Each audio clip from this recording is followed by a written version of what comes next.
I now call the January 12th, 2026 regular meeting of the Union County Board of Commissioners to order. At this time, I would like to recognize Vice Chair Christina Helms for the invocation. And I would like to recognize one of my favorite pastors from Lee Park, Dr. Landon Kazai.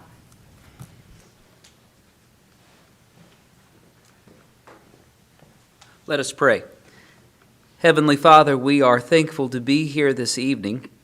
And God, we are thankful for this group of commissioners, and we are thankful for the way they serve this county. God, we recognize in any political discourse there can be disagreements from time, but Lord, let us all have agreement that they love this county and they are committed to serving it. Thereby, they are in the positions that they are in and they have put themselves into, and the people have elected them to. Father, we pray for them tonight as they seek to make decisions that will have impact on this county for times to come and perhaps even years to come, Lord. We pray that you give them the wisdom that they need. As your word tells us, we come before you to pray for them that we can all live those peaceful lives based upon the decisions that they make. Lord, we pray they have that wisdom, and God, we pray that you continue to give them their guidance. Lord, we are thankful for this great county. We are thankful for the beauty that we see throughout it. Lord, thank you for the way that you have blessed it, and we pray that you would continue to do so. We ask this in the name of Jesus. Amen. Thank you, guys. Thank you, Landon. Please join me for the Pledge of Allegiance. Pledge allegiance to the flag of the United States of America and to the republic for which it stands, one nation, under God, indivisible, with liberty and justice for all.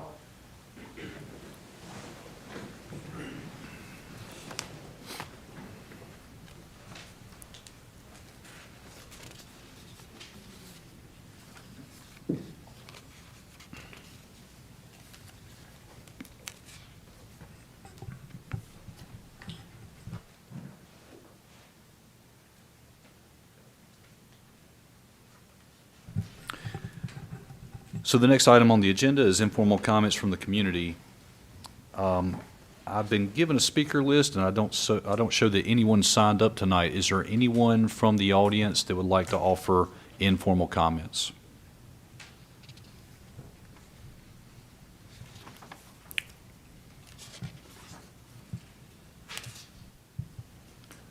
Seeing no speakers. Sir, The- can I make, my name's Tom Caldwell. My law firm hired Lynn right out of high school, Lynn? Right out of Wingate University. And she's been a Sir. great employee of ours and a great employee of the county for many years. I just want to recognize Lynn. Thank you, sir. We agree wholeheartedly. Did you give her a raise?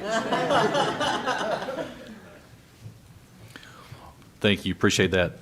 So the next item on our agenda is item 26-022, a public hearing for rezoning petition CZ-2025-005 Garcia. I will now open the public hearing and recognize Bjorn Hansen, Senior Planner, for brief comments from county staff. Thank you, Bjorn.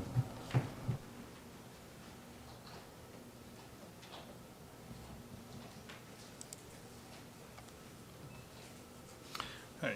Good evening, Mr. Chairman, members of the board, Manager Matthews. This is a conditional rezoning called Garcia in recognition of the owners and applicant of this property. This is a conditional rezoning. The site plan associated with it is here. It's at the corner of Faith Church and Secra Shortcut. This is actually inside the town of Hemby Bridge. So this is the first rezoning we've actually taken through to a public hearing from the town of Hemby Bridge. And so we'll be referencing their plans as a part of this staff report. So the request is to rezone from R20 to light industrial with conditions. It's to allow a tow truck impound yard associated with the site plan that is presented. I'll note that there were trees that were cut down on the property in the last 18 months. And so one of the conditions is to coordinate with staff, if this is approved, to mitigate for all trees 12 inches in diameter that were removed in the setback, that is. 5-year vesting of the development rights, and that it will meet all requirements of the Unified Development Ordinance from the date of approval. So existing conditions, 2-lane roads in both directions on the corner, and you can see the cleared conditions on the site. There are turn lanes at the intersection on Secret Shortcut, and this would get access from the side road. In terms of development in the area, it's large lot residential in the immediate vicinity of this intersection. There are subdivisions nearby. The Monroe Expressway is just to the east of this site. In terms of environmental features, there's no floodplain, streams, or wetlands on the site. You can see in the aerial from a couple years ago, it was previously forested, and you can see the picture on the left showing cleared trees. We don't know exactly where the property line is in relation to this picture on the left, so that's where we would coordinate with the urban forester to determine the specific trees that would have to be mitigated if this rezoning were approved. Zoning in this area, we're applying R20 is the existing zoning, RA40 in Union County is immediately to the east, and then you have Indian Trail and Lake Park to the southeast and southwest. The entire area within Hemby Bridge is zoned R20. In terms of transportation, Secret Shortcut in this area carries nearly 10,000 cars per day. This count's several years old at this point. We don't have a traffic count on this section of Faith Church. Both roads are identified as future boulevards, but neither are funded for widening anytime in the coming decades in the Metropolitan Transportation Plan through the Charlotte Regional Transportation Planning Organization. In terms of land use maps, we're referencing two. The one on the right is the land use map that was developed by Union County staff for Hemby Bridge approximately 9 years ago. It recommends, and I've circled the area that is within the rezoning, and this was identified as a rural center, which is commercial, which could be considered both industrial and retail and office uses, but because industrial is also called out as a use in their land use map, we're referencing this as commercial only, meaning not residential, or I'm sorry, not industrial. And then on the left side is a small area map that was developed about 8 years ago with the town of Indian Trail. This was the Secret Shortcut small area plan. Portions of Hemby Bridge and the northern portion of it were also identified in the plan, but we kept consistent recommendations to what Hemby Bridge had already adopted. So you have a commercial and retail designation at that intersection as well, which is not industrial. In terms of schools and utilities, because this was commercial, Union County Public Schools were not consulted, and in terms of utilities, there is Union County Water adjacent to the site, but no utilities are required because this is going to be an unmanned facility. In terms of public feedback, community meeting was held in November. There was actually 2 meetings that were held. The first one had 1 member of the public, but it was held the night before Thanksgiving. We recognized the inappropriate date for that, so the applicant scheduled another one shortly thereafter on December 8th.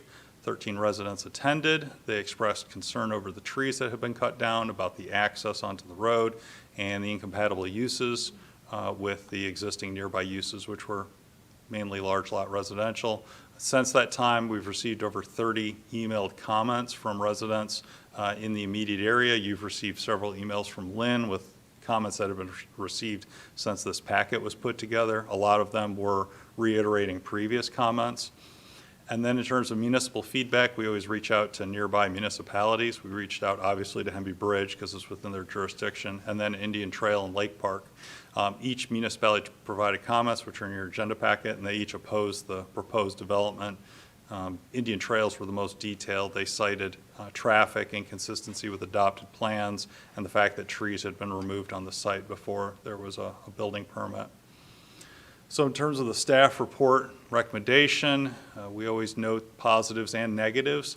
The negatives are that the land use plan specifically calls for commercial, this is industrial, that the Secret Shortcut also identifies this as commercial and retail, that increased industrial rezonings in the area could increase congestion on the roads, and that's a noted concern in the comprehensive plan, and that these would be in close proximity to residential uses, which are identified as agricultural. So the positives is that if you were to interpret commercial as including industrial, you could say it is consistent with those adopted plans, and that it's not very large, so it's not a huge impact on the immediate area, and it's close to the Monroe Expressway. So when you're talking about a tow truck and impound yard, you want to have access to the nearby transportation system to be able to serve people who need tow truck services. So this would create additional business opportunities for Union County residents and services. So that was a noted positive of the plan. However, weighing the positives and the negatives, we recommend denial. The Land Use Board received this presentation at its December 16th meeting. It also recommended denial, citing its inconsistency with the adopted plans and with nearby development. So I'm happy to answer any questions you may have. The applicant is also here to answer any questions you may have. If the applicant would like to make some comments, they're welcome to approach the lectern.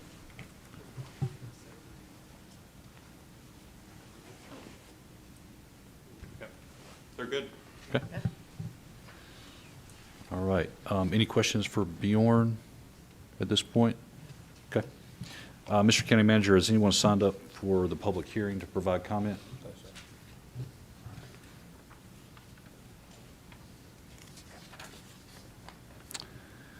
Okay, so we've got no speakers signed up for this public hearing. Are there any speakers that have not signed up to this point that would like to provide input or comments regarding this public hearing? Seeing none, I will now close the public hearing. Thank you, Bjorn.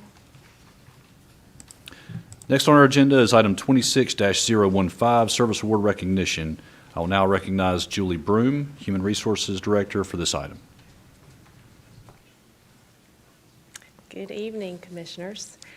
We have a short video for you this evening that's going to highlight our final service award ceremony that was held in December for 2025.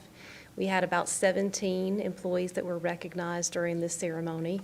That included 7 5-year recipients, 5 10-year recipients, 3 20-year recipients, and 2 25-year recipients. I just want to thank you for your continued support for the Service Award Program and also extend our thanks to those employees that were recognized for their contributions, their dedication, and their service to Union County. Thank you.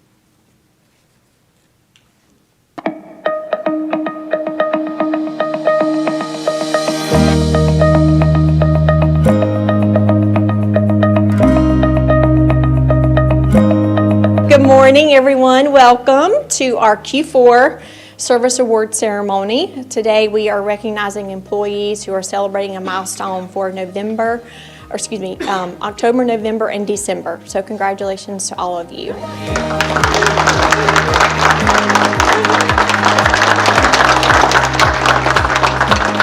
This has been different than anywhere I've ever worked. All the way up to the county manager, they genuinely care about the employees. They invest in the employees. They want to see the employees grow. They give you opportunities to do that. And that's just been so different than what I'm used to. So having somebody that wants to see you grow and gives you the tools makes you want to invest in yourself and live up to that. Thank you for your dedication and your hard work in 20 years, and I hope we have many, many more. In thinking about this moment, I was thinking about why we continue to have this event. Why does the management team support the pomp and circumstance of this thing, right? Yes, it's to recognize years of service, dedication to public service. But I would argue, and Brian says many times, that it's the stories shared in this moment, that these are inspirational stories, right? When we share about our colleagues with this group, we learn about each other. We're inspired to be our best selves. We're inspired to perform at a very high level. I think it's a great thing that the county does. It makes you feel like you're important and not just an employee, you're actually a part of a thing that is moving to get to a certain goal. I really feel like being involved with something and seeing other people receive awards for 25 years, that makes you want to get that as well. I thank you for 20 years of dedication, and you make this place better for all of us, and I look forward to continuing to work with you. We appreciate everything you do. Congratulations. Hopefully another 5 years, young man. Thank you. Yes, sir. 25 years is incredible. That just speaks to Neil's work ethic and his loyalty, and we're just so happy to have him part of our team. And I joke with him that he's only halfway there because he can't leave until I retire, and I've got quite a few more years. So hopefully in 20, 25 years, we're recognizing you for 45 or 50 years of service. So Neil, again, thank you for all that you do. Congratulations. It's a career. It's not just a job. Things like this today encourage us to want to strive to continue on. Public service is not just a job, it's a commitment. You commit to coming here and making this community a better place to live, making Union County a better place to live. And I appreciate the work that you do, the commitment that you have to this organization and to the people who are here in this community. I always love hearing the stories. I learn about you, what you do, your relationships with your coworkers. It is inspirational. So again, what you take away from this today is you are appreciated. The management team and I thank you for all the work that you do, and I hope you have a great rest of your day. Thank you very much.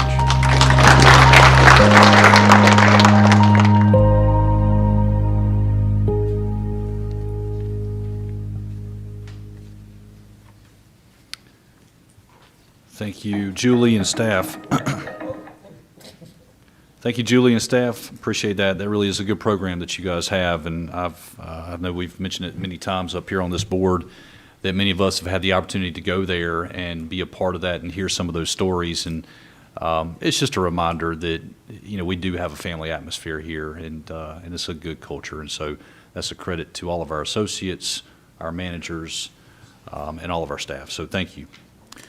It's now time for consideration to any changes to our agenda.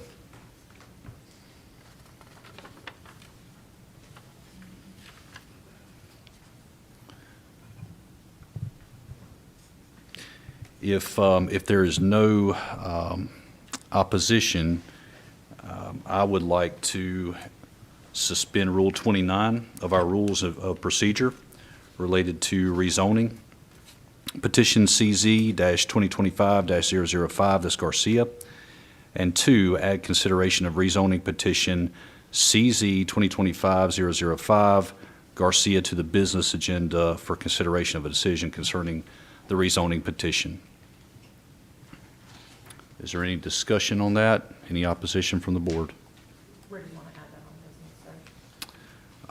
business, sir? We could add that as the very first item tonight.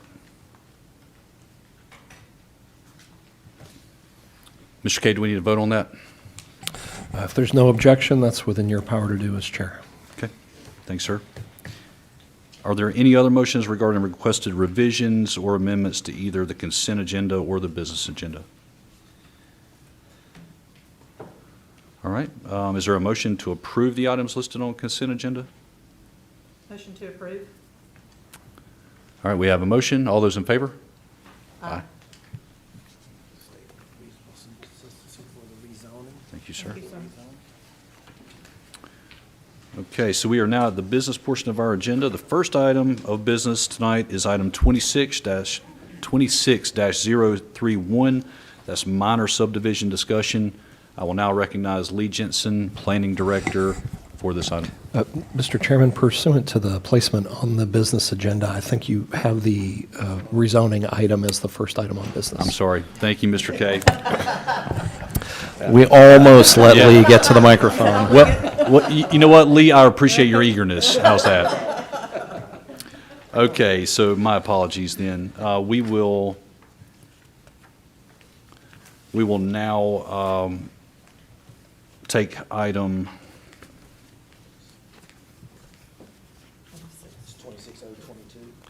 26-022, and that is the rezoning petition Garcia.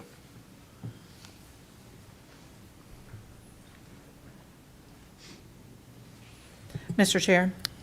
Yes, I'd Madam like Vice to Chair. make, I'd like to make a motion, please. I'd like to make a motion that we deny the rezoning position CZ 2025-005 from Mr. Garcia and adopt the consistency and reasonableness statement for denial. Okay. We have a motion. Any discussion on that item or that motion? Seeing none. All those in favor of the motion, say aye. Aye. All those opposed? 0-4-0. Okay, now I will recognize Mr. Lee Jensen for our next item, which is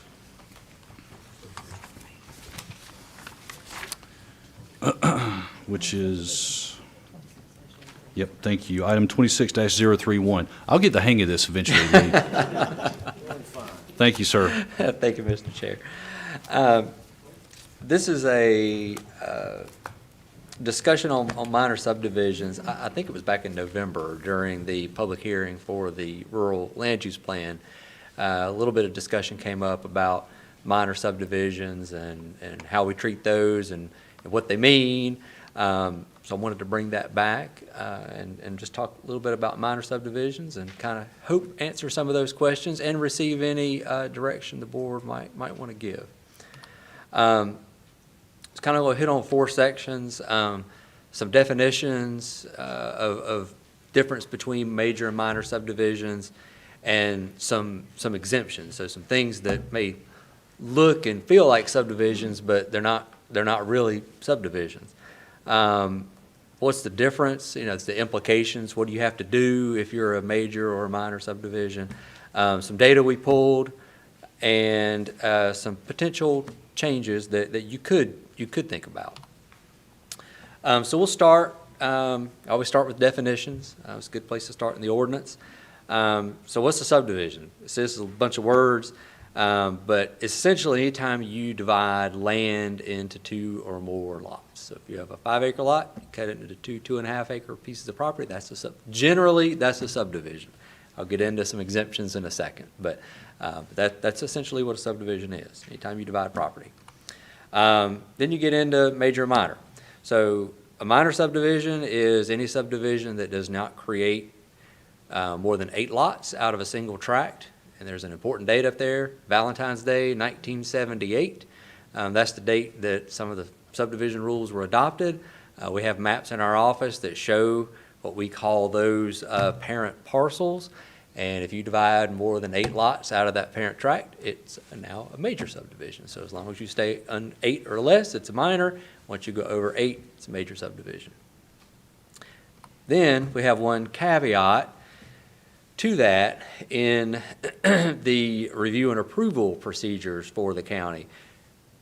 Again, for minor subdivisions, you use one set of approval procedures, and it says as long as you don't create more than 8 lots, blah, blah, blah.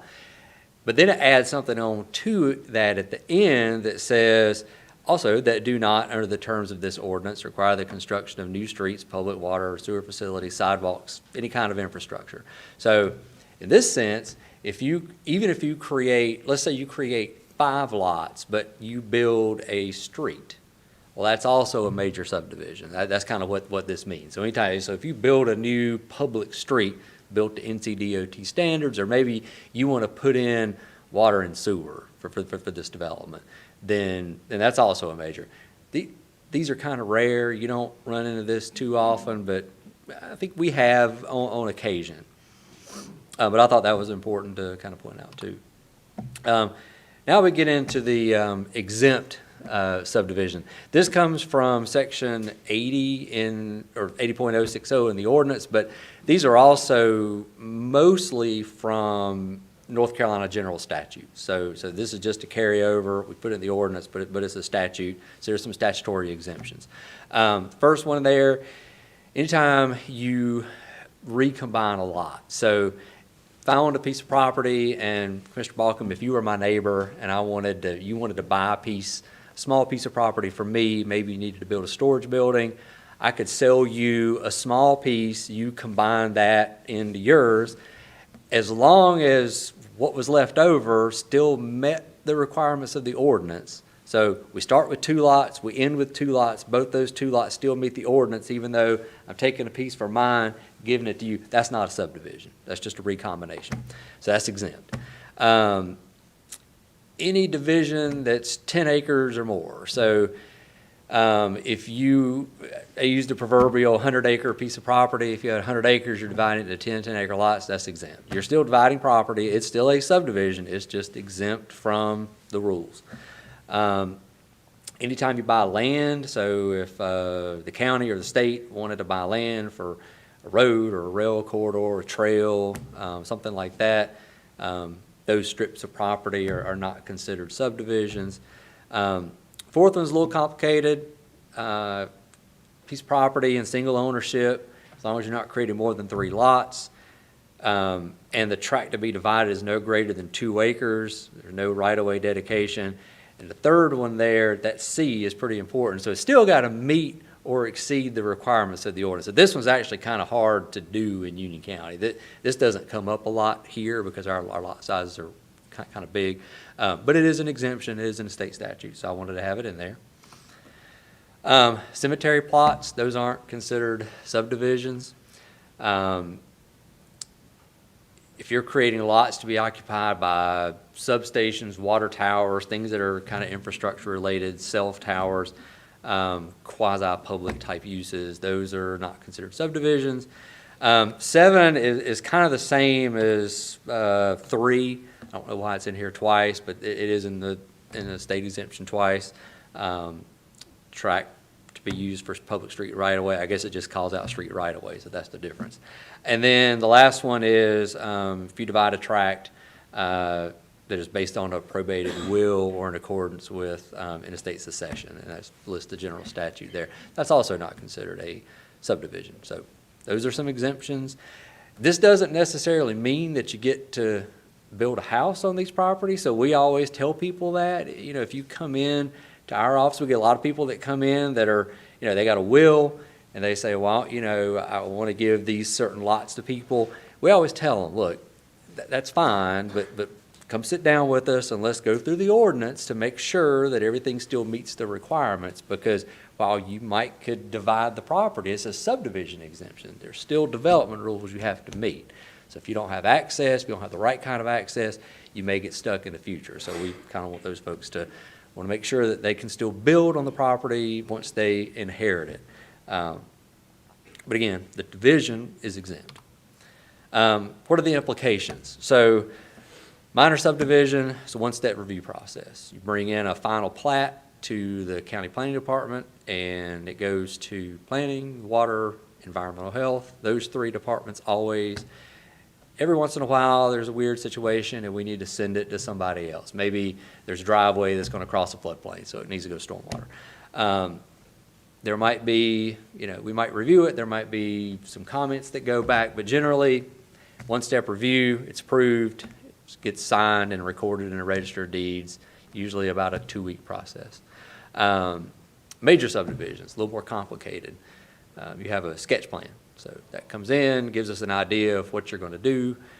We might give you some general comments on it, some, you know, things to think about. Then you get into a preliminary plan. I don't know why they call it a preliminary plan, but those are your construction documents. That is the big set, real thick thing that comes through that everybody's looking at. Water, stormwater, NCDOT, that's where the rubber hits the road. So when the preliminary plan is approved, that allows the construction of infrastructure to start. So that's generally when you see bulldozers out on a piece of property, you know, knocking down trees, grading, things like that. That's after that preliminary has been approved. That's when you also get into some of the vesting procedures. So once you start building, you kind of get into some, you know, if rules change after they start building, you can't apply new rules to that development. Then final plat. So that's when you get recorded. That's when the developer wants to start selling lots. Final plat, you can only do that once either all the infrastructure has been installed and inspected and accepted by whoever's going to maintain it, or they put up a performance guarantee. So that's either cash or bond or something. They put that up with our office. It's got to be equal to 125% of the cost of that infrastructure. And you're going to go through several iterations of that. So usually large developments don't have just one final plat. Usually there's several phases. So you might get into a lot of back and forth. You might have phase one, then you get a performance guarantee for phase one, phase two. So you can have a lot. So that's kind of the difference in the review process.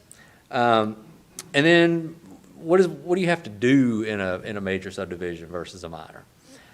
Minor's pretty straightforward. You don't really have to do anything other than meet the general requirements of lot size, road frontage, setback, stuff like that. Major subdivisions a lot more. So these are the main ones. Every once in a while there might be some more that come into play, but generally street trees, sidewalks if they're going to be required in that certain area. Sometimes they're not required. Stormwater, roadway design and construction standards if you're building streets. Open space standards in rural areas, and I should have put cluster in there too, because there's also open space requirements in cluster subdivision. TIA requirements, so traffic impact analysis. Sometimes there's things that come out of that TIA that the developer may have to do. And then the Schweinitz and sunflower protection. If you have a subdivision that's large enough, we require you to do a sunflower survey, see if there's any sunflowers on the property. Yes, sir. And Lee, I'm sorry to stop you, but just for a point of clarification, so the TIA, can you explain to the board and the audience who would require that? Yes. So we're going to review it in our office, and NCDOT is going to review it in theirs. Our standards are a little bit higher than NCDOT, so we're generally going to require a TIA sometimes when NCDOT is not.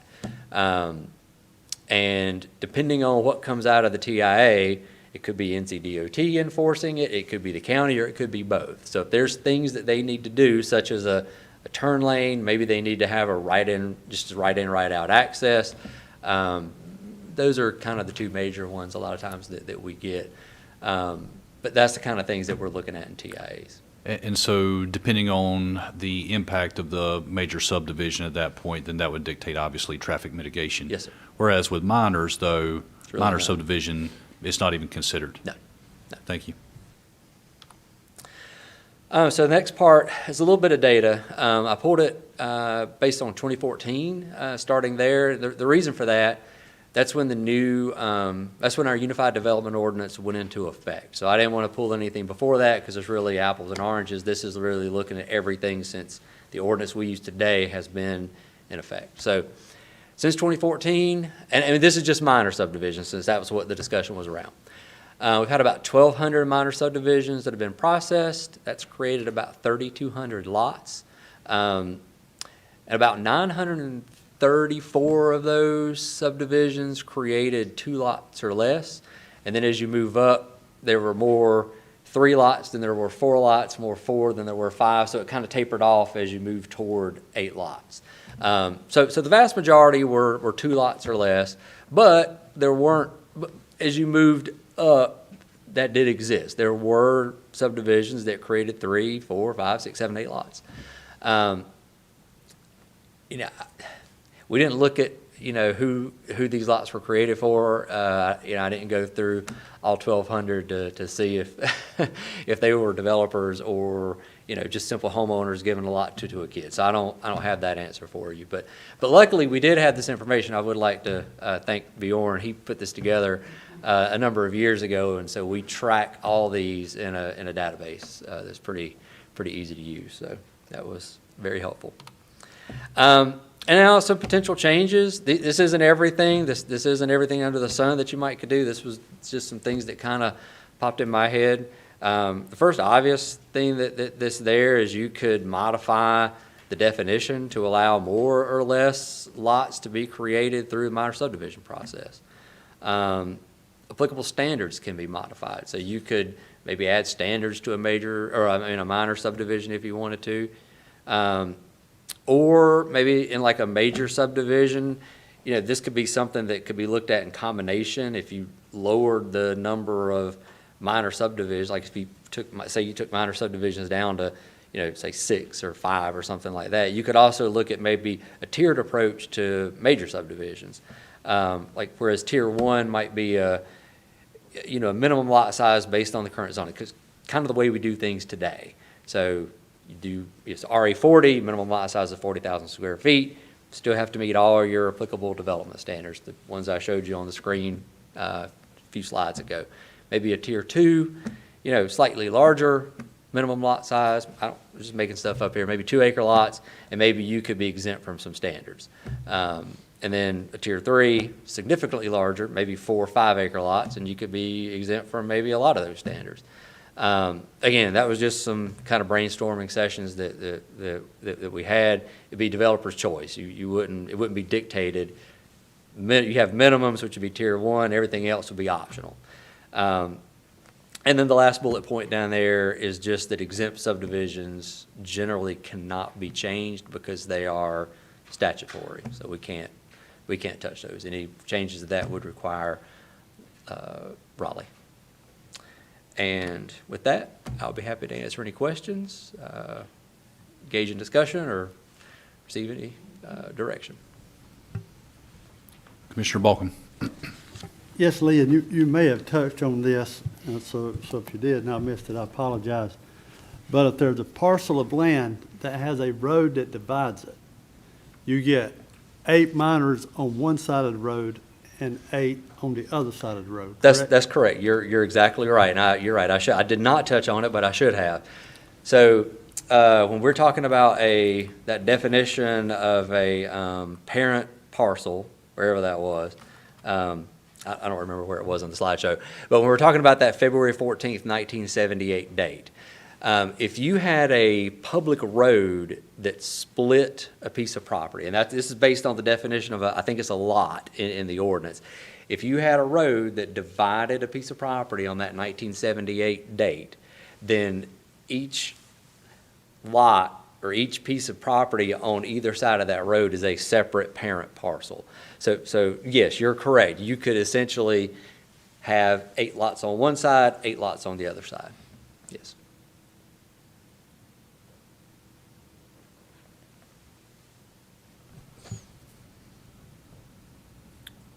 Any other questions for Lee?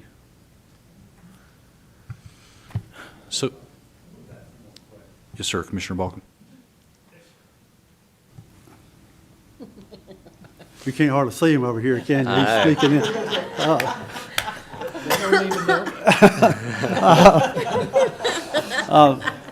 Just the sunflower situation, what is that all about? I believe I'm right on this. So back when the 12 Mile Creek plant was being expanded, not this past time, but the time before last, we had a couple requirements that came down from, I think, Fish and Wildlife, because we have to get a permit from them. I may be wrong on my agency, but I think that's right. They essentially wanted the county to adopt a couple of environmental rules. One was we have some buffers that exist in the 12 Mile Creek sewer service area. I think it's 100 feet on perennial streams and maybe 50 feet on intermittent streams. And then, and it's just in the 12 Mile Creek sewer service area. So if you're in some other, like Cricket Creek, or if you're over on east side, you don't have to worry about it. And the other one was some surveys for sunflowers.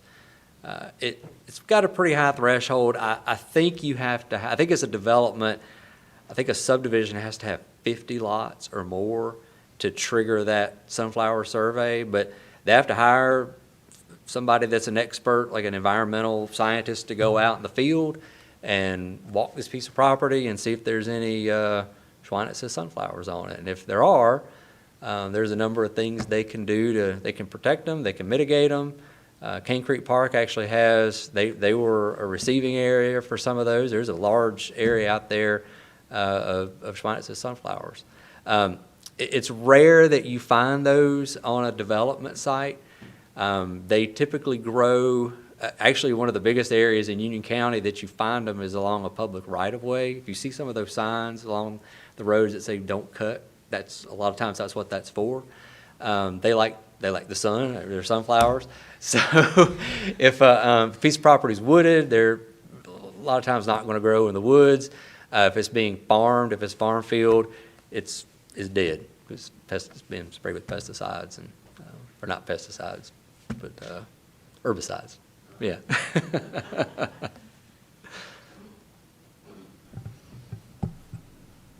Good. One point. Yes, sir.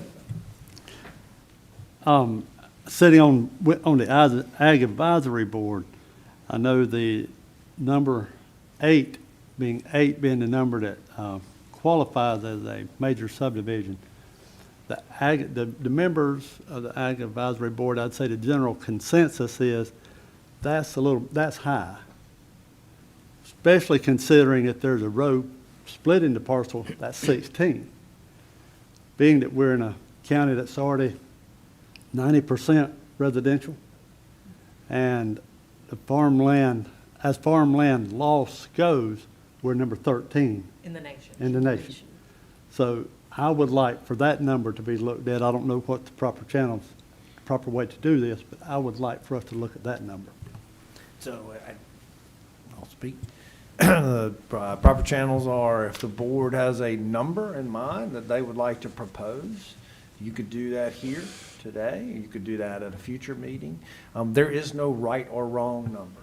Whether it's 2 or 3 or 10 or whatever, that's what this board feels is comfortable. So from a staff perspective, we don't really have a recommendation one way or the other, whether it's 2 or 4 or 5 or 6. It's what you feel comfortable with defining it as a minor subdivision.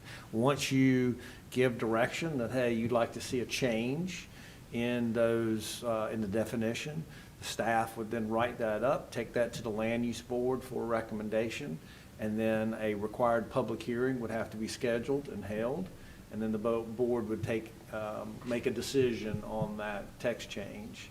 And so that process can, it can move as quickly as we can, meeting all of our notice requirements. Lee, if you could go back to, thank you, Mr. County Manager, if you could go back to the one slide there that shows the numbers of the, I think it was the minor subdivisions. That one? Yes, sir, that's it. So in what we've studied since 2014, according to this, we've got about 934 of the minor subdivisions that consisted of 2 or less lots, correct? Is Correct. that? Yes, sir. Okay. So that's out of? 1,200. 1,200. So I think that a big concern of this board is well, twofold.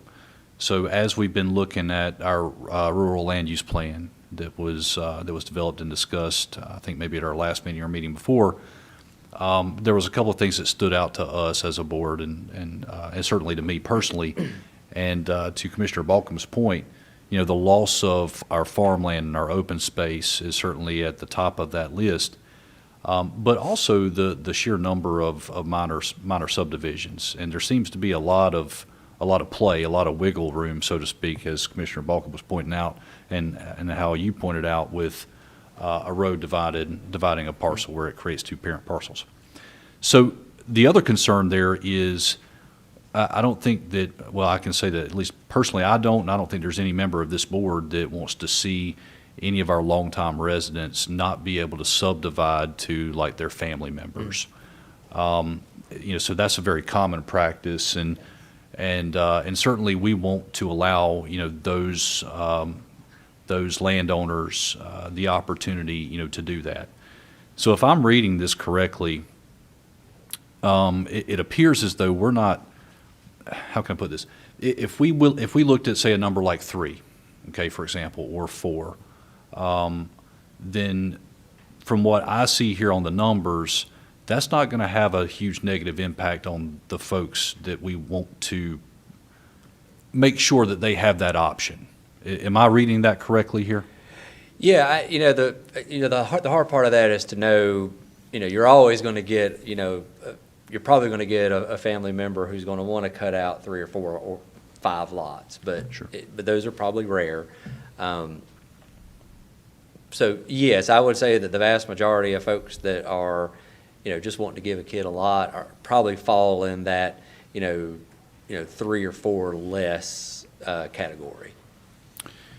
So, if we wanted to change the number, the line of delineation there, if you will, so if we wanted to proceed with that and direct staff at this point, and maybe this is more of a question for our county manager, if the board felt comfortable with saying something like perhaps a major subdivision would be defined as anything as 4 lots or more, and we had consensus on that tonight, so the process would be, just for clarification, that at that point, we would direct staff to bring back the text amendment, and then staff would take that to the Land Use Board. The Land Use Board would provide their recommendation, and then at a future meeting, we would have a public hearing and then potentially could take action. Absolutely. And as far as timing goes, if the board would give that direction tonight, obviously, we would look at the notice requirements. I think cursory, Lee and I talked about it. We believe you could still get this on the meeting for the Land Use Board in January. Is that right? We could, because I think back in the fall when we adopted our Land Use Board schedule, we anticipated the board meeting on the regular schedule in January, so you would have moved the MLK to our Land Use Board date. So we went ahead and moved our date to whatever that next Tuesday is, the 27th or something like that. Yeah. So we have a Land Use Board meeting on the 27th. Right. So I think, just looking at it from what we viewed, we could get that on the Land Use Board's meeting for January, which would be the 27th, and then conceivably have that for a public hearing at our first meeting in February. And again, it would require us to move quickly, but I believe we could get that accomplished if the board were to give us direction tonight. Any other questions for Mr. Jensen?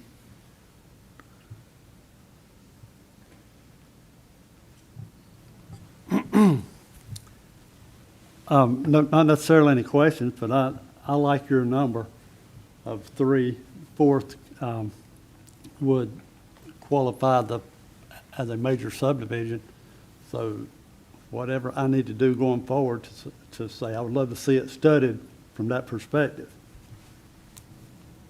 Mr. Kay, correct me if I'm wrong, but I think that if we're going to make a motion here, then the motion should include that we direct staff to bring back a draft text amendment change to Mr. Balcom's point, if he was comfortable with doing that, where it would define a major subdivision as a subdivision consisting of 4 lots or more, and then direct staff to take the necessary steps to ensure that we can have a public hearing sometime in February. Is that correct? That's correct, yes. Mr. Balcom, am I interpreting where you're going with that correctly, or? Yes, sir. Yes, sir. Did you say 4 or 3? I said the 4th Okay. would be. Okay. 4 is a major, Yeah. 3 is a minor. Right. Correct, Right, yeah. correct. Okay. Yes,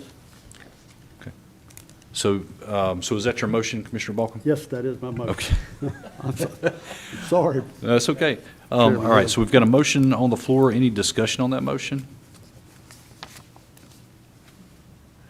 I'll just say this, that I think that Commissioner Balcom is right. I agree with that. One thing that I pointed out, and thank you, Lee, for offering some explanation there, is the traffic mitigation.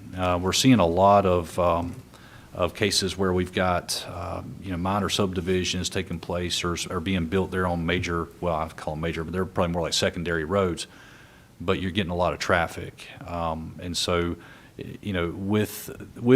as we study our rural land use plan, we're going to have opportunity to implement certain recommendations and certain strategies there.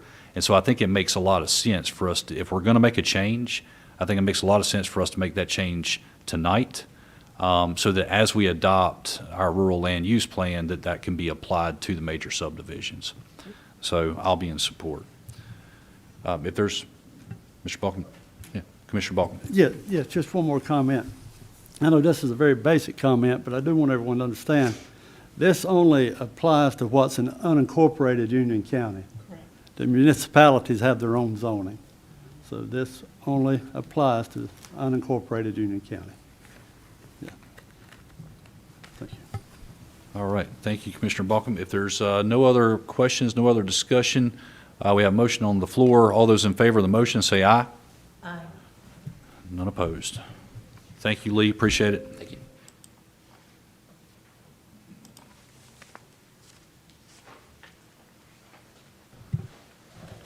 Okay, so our next items on the agenda are item number 26059. That's the affirmation of appointment of the chair and the vice chair as school liaisons.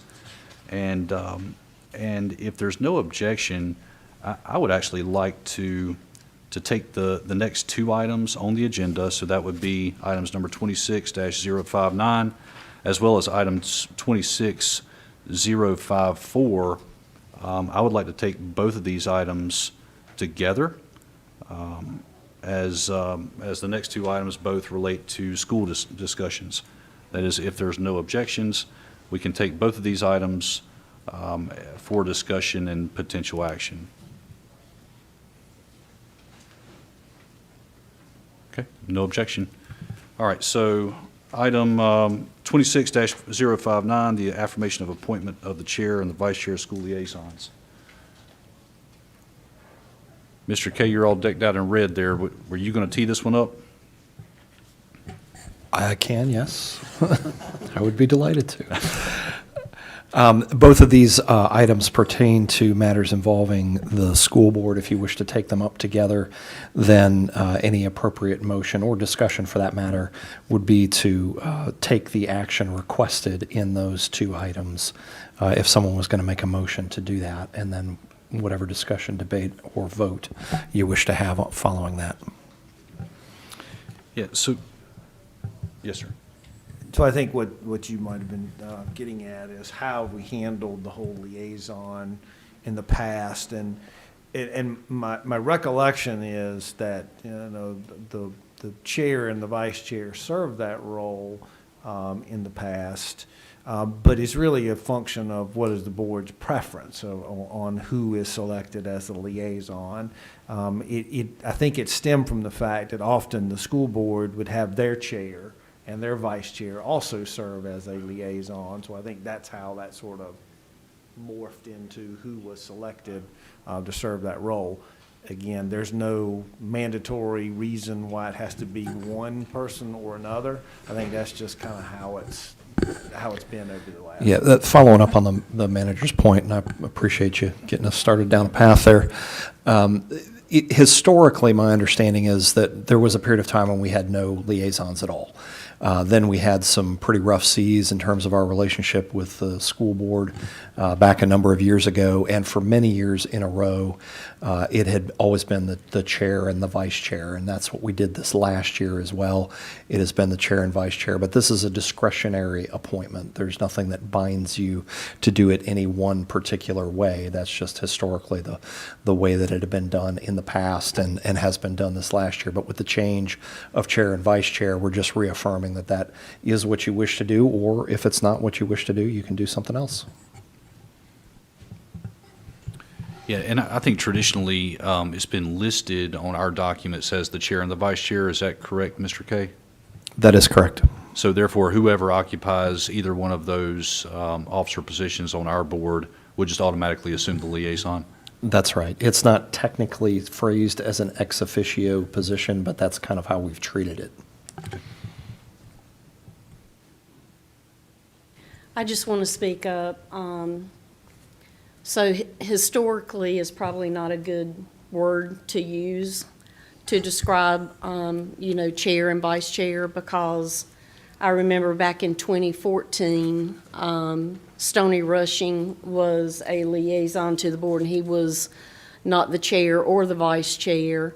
And I think it was somewhere around 2018, maybe when former Commissioner Jerry Simpson spoke with a school board member, and they decided to change course and go with chair and vice chair. So the chair and the vice chair is a relatively new liaison thing that we have used over recent years.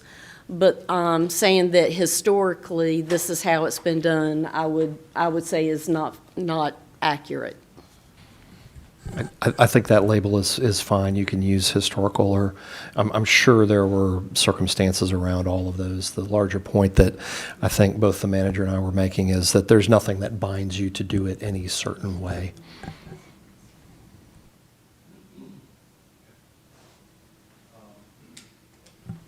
Thank you, Mr. Kay. Appreciate that. All right, so it's really the pleasure of the board. So if the board wants to make sure that going forward that the chair and the vice chair are the liaisons, then is a motion then required, Mr. Kay?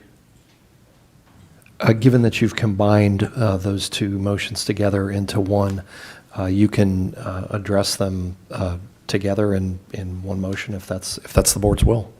Okay. So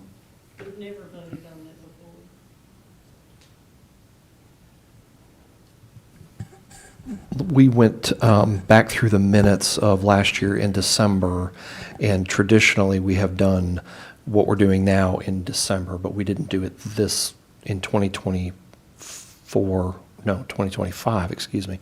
We did not do anything in December 2025, but in December of 2024, we did take formal action to approve the chair and the vice chair, who at that time was Chair Merrill and Vice Chair Helms.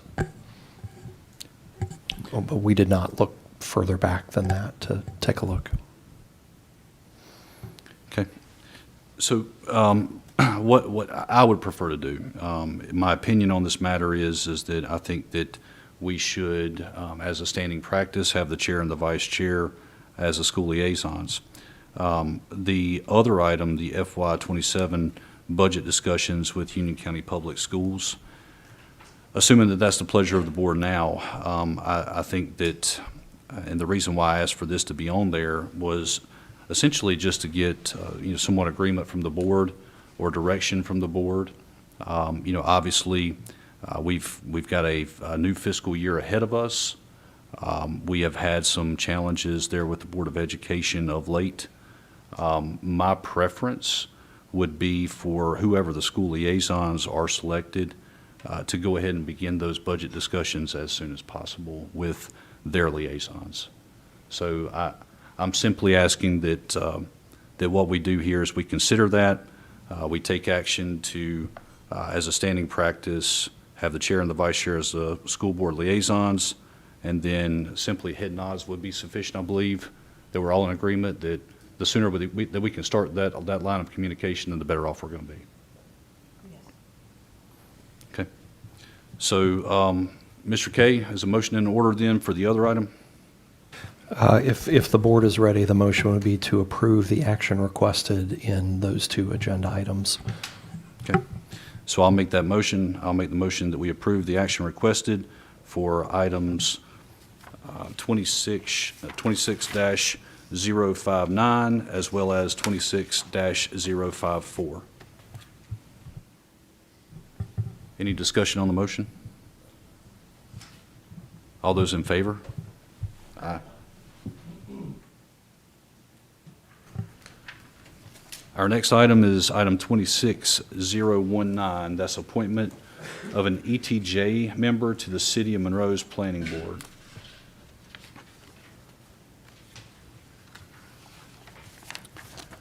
So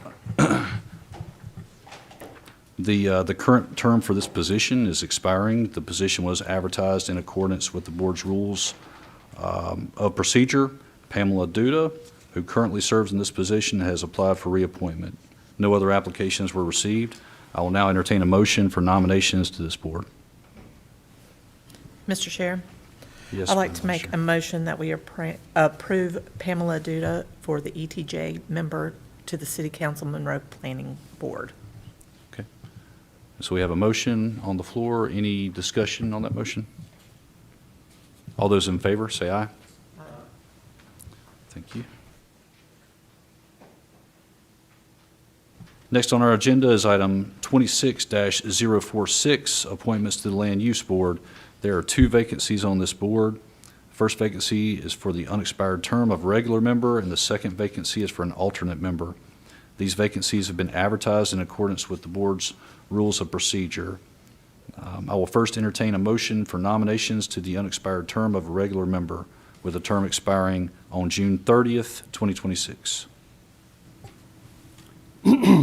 Yes, Commissioner Balkin. I make a motion, we see Andrew Medlin as in the voting chair.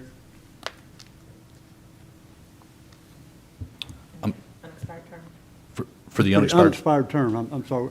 I served on the Land Use Board one time. We had a voting chair and alternate, so I just called him a voting chair. So, Okay. for the unexpired term, I'm sorry.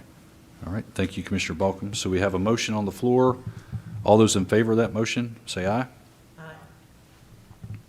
I'll now entertain a motion for nominations for the term of alternate member, with the term expiring on June 30th, 2028.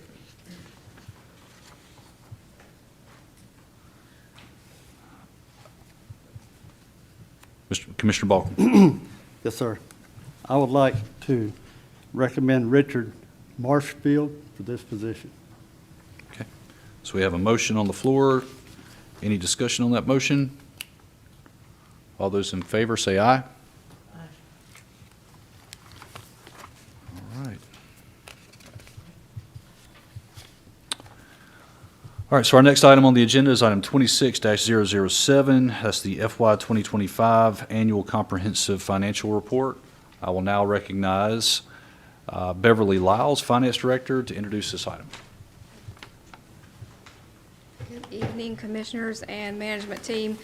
Tonight I have with me our partner from Cherry Beckert, our audit firm, who actually did our audit this year, who will do a presentation on our audit results.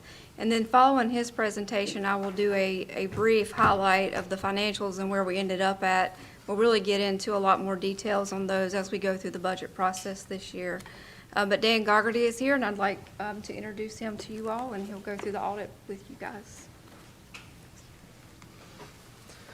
Thank you very much. Thank you for having me this evening to be able to talk about the process of our audit and our overall results. It's a large document, 250 plus pages, and so it's good for us to be able to summarize for you, at least here, not maybe all the financial aspects, what Beverly will go over in a little bit, but just from a standpoint of how our audit approach and what we found. Just always like to look at our staff and recognize them for their work and getting the audit complete. A lot of that was held by Stephanie Rosinski, who's the manager, Chris Manessi as the senior, and Robert Levis as the key staff on this engagement. Some of them returning, and some of them have been working on the county audit for the last 2 to 3 years. As part of our audit, we are to perform an audit in accordance with generally accepted auditing standards. We're also to perform our audit in accordance with government auditing standards. That's all in which to form an opinion, the reasonable assurance that the financial statements of the county are free from any material misstatement. We also perform an audit for the county as it relates to your federal and state dollars. We review grants of a certain dollar threshold on a rotational basis as it relates to that, and I'll speak on a further slide and what grants we had looked at this year. And I'm happy to say we issued an unmodified opinion on the financial statements back in November. So November 6th is the date we issued the financial statements for the county. We are still working on completing the federal and state single audit compliance. In previous years, the Office of Management and Budget at the federal level had released the report that we used to do our testing back in May usually. That was not released until a day before Thanksgiving this year, so it set back the process of completing those procedures. We're working on completing those procedures and hoping to complete it in the next week or a week and a half and get that completely issued along with your financial statements.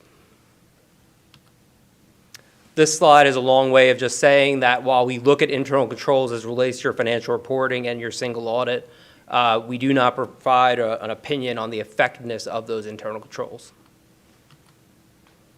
At times, we may have control findings. Control findings can be where control is either lacking or non-existent or is not working properly. If we find any of those, we might deem them to be a material weakness or a significant deficiency. A material weakness being that material error can go undetected or has gone undetected as a part of our audit. Significant deficiency being one less than a material weakness, but still important enough for us to make you aware of. I'm happy to say we did not identify any material weaknesses as it relates to your financial statement audit, and there were no reported significant deficiencies.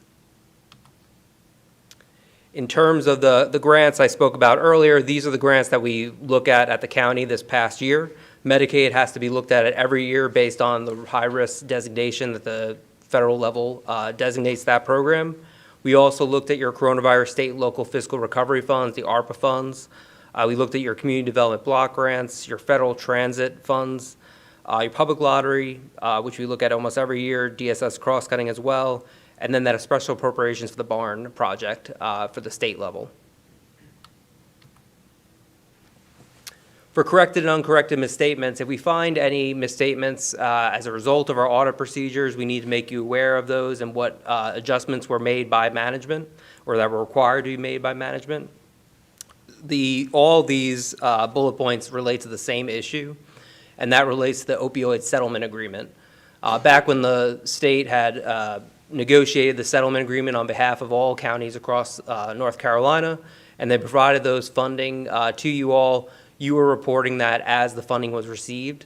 What ended up happening is the state said that this was considered an exchange transaction between you and those of the litigants. And so basically you should have reported the whole entire amount upon receiving it. So this $13.9 million has now been recorded as a receivable on your books and records. It's a revenue at your government-wide level, but it's not going to be received until 2039 in full. We, even though this was a large amount, we did not consider this to be a material weakness in your controls because the information that was provided by the state of the transaction led you to record it originally as a non-exchange transaction, and we felt that was appropriate based on the information that was received. Based on the future information you received, we believe now the county has adjusted that appropriately. There was one uncorrected misstatement. This has to do with accounts payable, a search for unrecorded liabilities, and recording the liabilities in your general special revenue fund, which has a pretty small materiality threshold. And so this amount was not considered material overall, but it was considered a past adjustment that we proposed to not record this as a payable that was recorded as a payable. The next few slides are pre-printed information that we need to do on a year-to-year basis. So I'll go through these fairly quickly, but these are things we've discussed with you in the past in previous audits. Note 1 is where your significant accounting policies lie. You did adopt a new accounting standard for compensated absences, which created a new threshold for how you record your sick leave accrual with your compensated absences. Based on how you adopted that standard, there was no significant adjustment to net position. Related party transactions, we noted no related parties as part of our testing that were not already made aware to us by management, and no issues with any related party or any arm's length transactions during the year. No significant or unusual items noted as part of our audit, so nothing kind of outside the normal course of business of the county that we came about. County estimates are critical to any of the financial statements that are presented, the biggest of which are those related to your allowance of doubtful accounts, fair value of investments, and then your pension and OPEB, other post-employment benefit liabilities, and how the actuarial assumptions are used to calculate those liabilities. We noted no issues with management's key assumptions and factors used in determining those estimates, and we noted that overall it was no management bias as it relates to those estimates. Financial statement disclosures are clear, neutral, and consistent. Non-attest services, so attest being audit services, so no non-audit services was the preparation of the data collection form. This is what we do for all our clients. It is required for us to do this. This is how we communicate with the federal government on what federal grants we've audited during the current year. but management takes responsibility for review of that information and ultimately accepts responsibility for the information being presented accurately. And we noted no issues with any independence considerations as it relates to our audit. No difficulties encountered, no disagreements with management, no auditor consultations, so nothing outside of our engagement team that we needed to consult with other members of our firm on. The manager representation letter was dated back on November 6th, the date of the financial statements were issued. No management consultations, so no shopping for an opinion on any accounting treatment with other auditors or other accountants. No other findings or issues noted. No fraud or illegal acts as the date of the presentation. And the going concern, there were no events or conditions that created a going concern that needed to be evaluated as part of the audit process. This slide is a long way of just saying when we look at the financial statements as a whole, the annual comprehensive financial report, we give an opinion on your financial statements and notes. Everything that precedes it and follows it is information that we either give an in relation to opinion or we give no opinion at all. That includes your management discussion analysis and statistical tables and your required supplementary information where we read the information for inconsistencies, but we do not provide an opinion. And then your budgetary to actual schedules and combining an individual fund statements, we do to make sure that they are materially correct as it relates to the front statements that have been audited. There are 2 new GASBs that will be applicable to the county next year. 103 will be, it just changes a little bit in how the presentation of your management discussion analysis looks. And then also there will be some discussion about budget changes, whether it be amended to original budget or actuals to the final budget, discussed in the required supplementary information, and then also just how your business type activities are defining your operating and non-operating activity as well as subsidies. And 104 will be minimal impact to the county, but really just your capital asset roll forward descriptions will change a little bit. As part of our audit, we entered data into the local government commission portal and then they feed back to us if there's any financial performance indicators of concern that we need to address with you at this meeting. I'm happy to say there's no financial performance indicators of concern that came up as part of that process. A couple of those that are listed here, budget tax levies have not more than 3% uncollected. If I have a positive general fund total fund balance, no issues with any of the pre-audit process, and you have a process in place to avoid any pervasive budget issues. You have no late debt service payments or debt covenant compliance issues and no statutory violations as it relates to the financial statements. So with that, I'll open up if anyone has any questions. Any questions? Any from the questions board? for Dan before he leaves? Okay. Thank you, Dan. Appreciate that. Just a brief overview this afternoon that I'll go through on our actual financial statements results. I'll, again, keep this brief because we'll go through this in more detail through the budget process as far as fund balance and our intended uses for that. But I did want to take the opportunity to say thank you to my staff, to the entire county staff that's involved in the audit process. It takes a team effort for sure. It also takes a lot of collaboration between other county departments and the management team. And you as chair and vice chair also doing your interviews with the auditors. We appreciate your help throughout that process. So to begin with, we'll look at our government-wide financial statements, which is full accrual, which means everything baked in all together, governmental, business type activities, and all those long-term liabilities that we have to account for. Only at the end of the year, we don't have to budget for those, but we do have to account for those. And then we'll look at the general fund section separately, which you're most familiar with as we go through the budget process. And then we'll also look at the water and sewer fund financial ending results. We didn't want to go through all of our funds because we have a lot, but we wanted to hit on the major highlights for you tonight. So this first slide here has a lot of numbers on it. So this is our net position statement. The snapshot at the end of the year for 2025 compared to 2024. So anything that shows up in the governmental activities lines is everything except for our water and sewer enterprise fund and our solid waste fund. So governmental activities accounts for everything else. Again, business type is recording the assets and liabilities only for water and sewer and only for solid waste. I'm going to talk about in totals for this slide here. So our assets and deferred outflows exceeded our liabilities, which is our payments due and deferred inflows, by $413 million. So this was actually a decrease from the prior year of around $22 million. And I'll go into the major highlights of those changes on the next slide. And I did want to point out, as I point out each year, in our governmental activities, we always have a negative ending net position balance. And this is really due to the fact that the county issues all the debt for schools in South Piedmont Community College, but we don't get the benefit of carrying their assets on our books. We get the benefit of paying their debt service payments.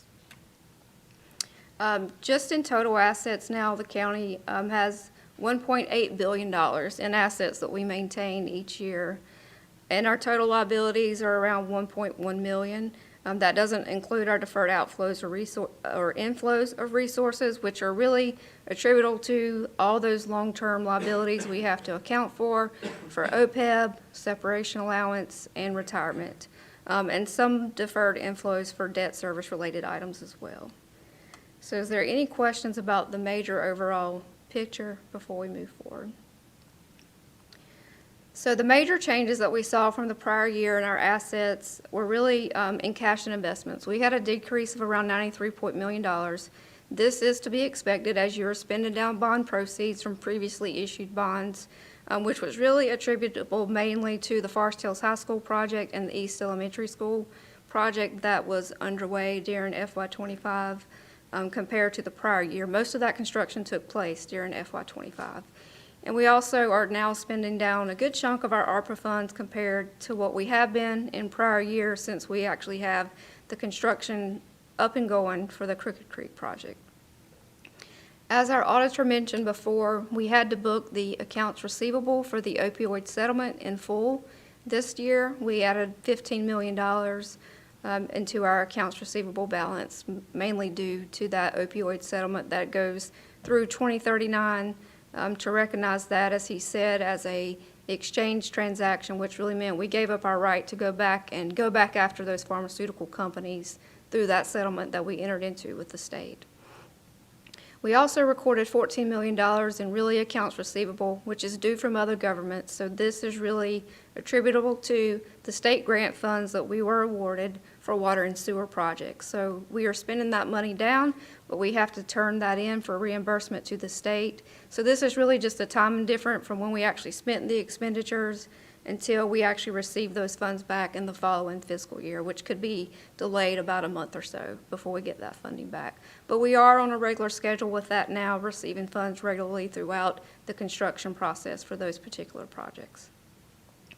For our capital assets, we added $45 million to the overall county assets, and this is really mainly due to ongoing water and sewer projects, as well as donated assets from developers for those water and sewer lines once we take over those lines for subdivisions. Our deferred outflow of resources decreased by $23 million. So this is really related to OPEB, and if you're not familiar with what OPEB is, that is the other post-employment benefits for health care for our retirees once they are eligible for those benefits after retirement. And also pension. This is our share of our retirement pension through the state for our employees, and the separation allowance. The liabilities changes that we saw that were major was the net OPEB liability increased by $9.6 million. So every year we have the actuarial consultant redo our study to determine if our liability goes down or goes up, and they look at all the changes of assumptions in the economy. They look at inflation, they look at medical care costs, they look at our interest rates in the market, and as you know, those are coming down. So as those come down, our rate of return on our trust goes down, and then our liability goes up. The majority of this change for this particular year is our change in benefits. If you do recall, last fiscal year you made, as a board, the change to our plan to actually add back in employees who have 20 years of service to receive health care benefits once they retire. So the combination really of those changes of assumption, of adding those employees back into the plan, as well as that long-term rate of return, knowing that interest rates are going down in the market, is really attributing to this change in our liability. We saw just a small change in our local government retirement pension liability. Again, this is only our proportionate share of the overall state local government retirement plan for all employees. We saw a decrease in our long-term liabilities of around $57 million. This is really attributable to us paying down principal debt service payments during FY25. We actually did not issue any new debt in FY25. We didn't issue the new school debt or South Piedmont until July, so that won't be added on until fiscal year 26. And then we saw an increase in our deferred inflow of resources. Again, this is related to those long-term liabilities for OPEB pension and separation allowance. I know that's a lot to absorb, so I'm going to stop and ask if you have any questions before we move forward. Beverly, I've got one question. Going back to the capital assets, Yes. The note here is mainly due to ongoing water and sewer projects. So, I'm just assuming that, capital would include, improvements there with like Crooked Creek with the expansion at 12 Mile. Yes, all of that. The transmission lines that we're Yes. doing. Would that also, I guess the question is, would that also include like some of the smaller projects that we've approved, such as the short Yes. water line extension program? So a capital asset definition for the county is anything that has a value over $10,000. So if we buy a vehicle, it's a capital asset. If we buy a piece of equipment, a lawnmower for Parks and Recreation, it's over $10,000. That gets added into our overall fixed asset values and then depreciates out over time. Gotcha. Thank you. Yes.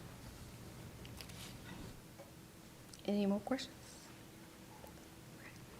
So now we'll move on, and we're going to focus on our general funds. And when I say funds for us, as you're aware, we have all the budgetary funds broken out.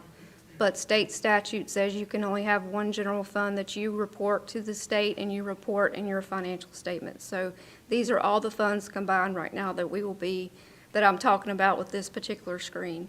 So for actual revenues for the general funds together, we collected about $406 million. Our revenues exceeded our budget estimates by $13.1 million. The majority of those categories that we excelled in, if you will, is in investment earnings. We saw a great return on our investments this past year compared to budget because the market is so uncertain. We don't try to account for what we think we're going to maximize on those returns. And also in our tax collections, we saw an increase in the motor vehicle tax values and collections compared to really what we thought when we did the budget estimates back in May of 2024 for 2025. So that's really where the majority of the excess revenue came from. And for our actual expenditures, we spent $380 million, which was under budget by about 13.9. And a lot of that is attributable to attrition and vacancies and a lot of the programs and human services not spending 100% of their expenses for the year. For our other financing sources category for expenditures, we spent $27 million. This really includes all the transfers out of the general fund. So when you approve funding for any capital improvement projects or the volunteer fire departments for the county funding portion, that gets categorized as other financing sources and sent out to those other funds as an actual funding source. So overall, from the prior year, we experienced a decrease in fund balance of about $1.9 million. And over to the right is just a small chart showing where we were at in 2021 compared to where we ended up in 2025. This next slide here just shows as a percentage where our revenues come from, which is no surprise. The majority of our revenues are from property taxes and sales tax, followed by intergovernmental receipts, which is federal and state grants, or any funds that we receive from other municipalities or governmental jurisdictions. So this next slide shows our expenditures. The majority of our expenditures are going towards education for 35%, followed by public safety at 20%, and then our debt and leases and subscription-based IT service arrangements at 15%, and then our human services at 16%. So this really indicates that we operate on a lean budget for general overall county government. About 9% of our expenditures go towards that. Are there any questions about the general fund before we move on to fund balance? No. So this is where we ended up. This is a slide showing the individual funds that we talk about during budget time and then the total general funds combined. Just to go over the fund balance categories for education awareness, as we go through the audit, we have to break down fund balance into different categories based on the GASB standards and GAAP standards for governmental accounting. So we start with non-spendable, which is the most restricted, meaning you can't spend it at all. This is really related to things such as inventory that we have in stock or any prepaid expenses that's been paid in advance of the end of the fiscal year. The only prepaid expenses we really have is postage for our postage machines until we actually use it. The second category is restricted fund balance. So this is restricted by an outside entity or a state statute. So the state statute requires any accounts receivable balances that we record those as restricted, as well as any federal or state grants that we may have received in advance of actual expenditures. Those are considered restricted assets that we have as well. Your committed fund balance is the board's policy for the 20% of expenditures that we hold back in the case of a rainy day or emergency we would be able to pull from. Following that is your assigned fund balance. This is funding that you as a board have taken action on, either through the budget process or a budget amendment that was done after fiscal year end. That becomes assigned fund balance and is not available to use as you enter into the next budget cycle.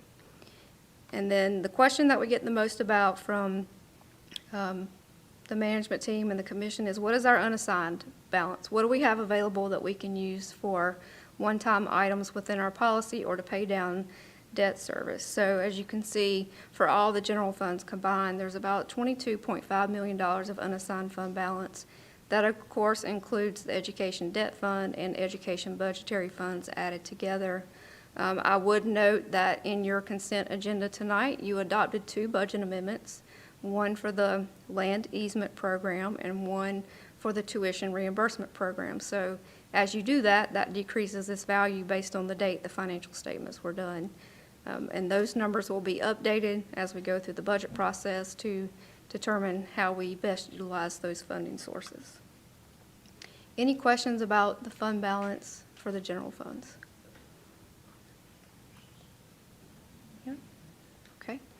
So for the water and sewer fund, they had operating revenues of about $85 million and their operating expenditures of around $87 million, pointing out that this does include the depreciation expenses for assets for around $35 million. Their non-operating revenues that they collected this year was around $25 million. And I did want to point out their non-operating revenue includes their state grant funding for those projects that are ongoing that we are getting reimbursed for with state grant funds. They saw an increase in their net position of around $64 million. Again, this is really attributable to them increasing their assets and those donated assets that they receive from developers. This is just a snapshot of their full accrual accounting basis, as you saw for our government-wide. Going back to 2021, just for comparison, and I'll be glad to answer any questions you may have about any of their financials, if any. One question we normally get is, how much did we get in system development fees? We got about $11.5 million in 2025. And the donated assets were around $22 million. So that's $22 million of assets that we now take over to maintain and operate. So that's all I have for you all, unless you have any further questions for me tonight. Any questions for Beverly? I did just want to point out that the presentations that were attached to the online agenda that went out last week, this presentation had a few minor changes to it. So if someone's following along at home, this will be updated tonight. So, thank you all. Thank you, Beverly. Just want to say thank you, for all that you do, for all that that our staff does, to compile these figures. You guys do a great job for us and certainly appreciate your efforts.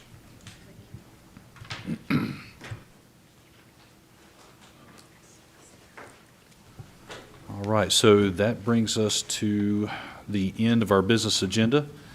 I will now recognize our county manager for county manager comments. I have no comments. Thank you, sir. Okay. We'll start over here with Commissioner Balcom, unless you want to let the guy dressed in red, speak for you. It's very kind of you. I would just say go Indiana Hoosiers. That's all. We were joking about. We've only got to do this like once in 120 years, and frankly, I just don't even know how to act. I'm not sure if you're supposed to like keep it behind and be cool, or if you're supposed to show out.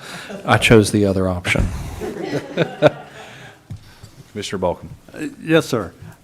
Just appreciate everyone coming out. Appreciate all the work the staff does. Lord, I would never want to have to put all those numbers in categories. And just like to encourage everyone to be careful on the way home. Commissioner Merrill. Just want to wish everyone a happy new year, and I look forward to seeing what's on the next agenda. Vice Chair Helms. Thank you. Well, Happy New Year to everyone. I'd like to start off by thanking Dr. Landon Kazai for coming out from Lee Park and doing our opening prayer. He's one of my favorites. Got to know Landon when my son was in youth at Lee Park, so he's been a part of the Helms' household for quite some time. Congratulations to all those employees that were recognized for the Q4 for their time with Union County. Great job to Ms. Lyles, as always. She does a fabulous job, her and her team, and Lee for coming out and giving us the information on the subdivision. And I'd like to thank Mr. K for bringing his jacket tonight. And I understand there's another jacket that is lying in the wait, so if Indiana wins, I'm giving the other jacket the official invite to come to the next meeting. Oh, there's plenty to go in the jacket game. I've got Okay. levels. And thank everybody for coming out tonight. Thank you. Yeah, so I'll just say that I'm rooting for Indiana, and I'm not even an Indiana fan, just to see what Mr. K is going to wear next. So yeah, I couldn't tell earlier if he lost the bet or won the bet. I think that he won the bet. So once again, I just want to thank our staff for all the effort that you put into our meetings. Thank all of you that were in attendance tonight. Certainly appreciate you guys being here, taking time out of your day to join us. Yeah, I'll echo Commissioner Balcom's comments. Just want to wish everyone a new year and also safe travels home. So with that concludes our meeting for tonight. And I will make a motion to adjourn. All those in favor of the motion, say aye. Aye. Thank you.